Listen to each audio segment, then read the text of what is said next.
They keep mentioning Sami Zayn not winning a world title. Drew kept saying it during his feud. Cody keeps saying it. Gunther saying it. They keep teasing it over and over and over again. This is why I have a hot take. Sami Zayn is winning a world title at WrestleMania 43.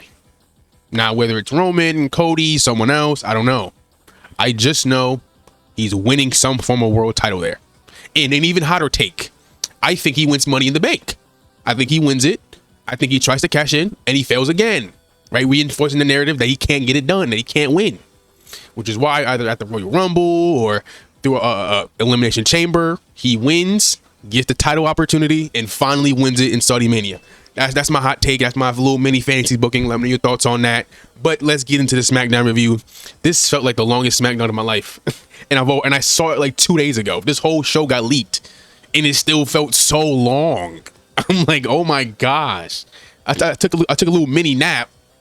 And it is still going. I'm like, golly, what is happening? So the whole show got leaked on like Tuesday, Wednesday.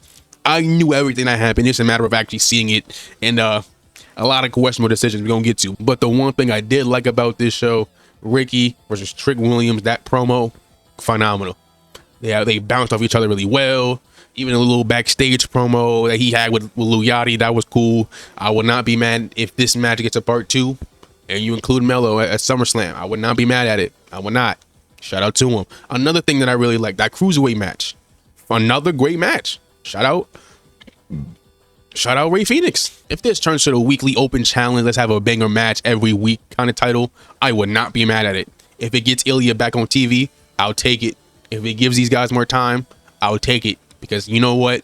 They are cooking. Ray Phoenix, you're doing great. Fraction, both of them individually, great matches. Shout out to them. Maybe next week we get Ilya or something. Maybe we get, I don't know, somebody from Raw. I don't know. But nevertheless, they cooking. Keep up the good work. Another person need to keep up the good work. Solo. All right. Whole family left him. Right. Roman and that side, they trying to say, yo, come over here, fam. Come over here. He like, nah. I got the MFTs. MFT's like, yo, we ain't got nothing to do with that bloodline stuff. That's all you. We gonna step away for a little bit. So now they leave him. Now he all alone. All alone. Solo dolo. LA Knight calls him out. And so they're like, yo, I lost everything.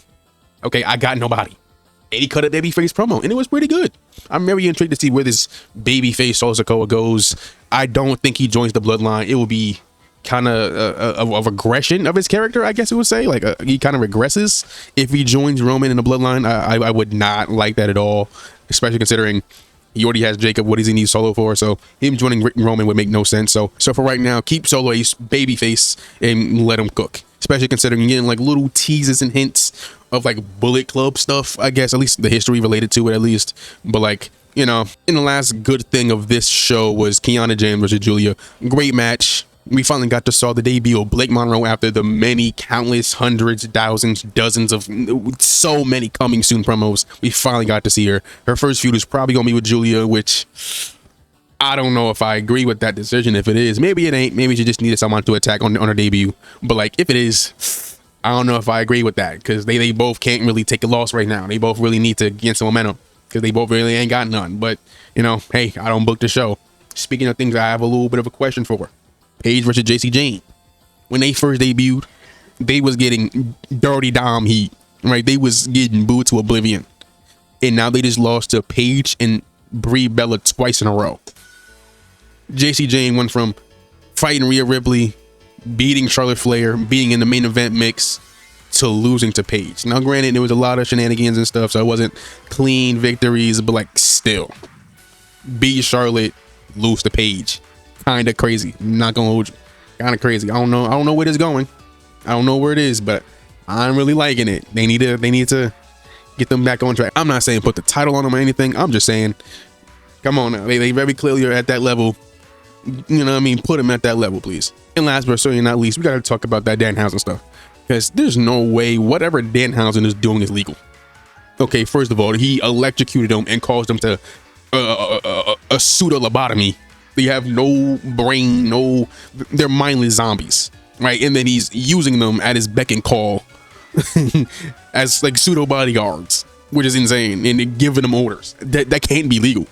And don't even get me started on that whole Frankenstein thing. Like, what is that? Like, you found a in kayfabe a dead body, and now you're operating on it, which is crazy.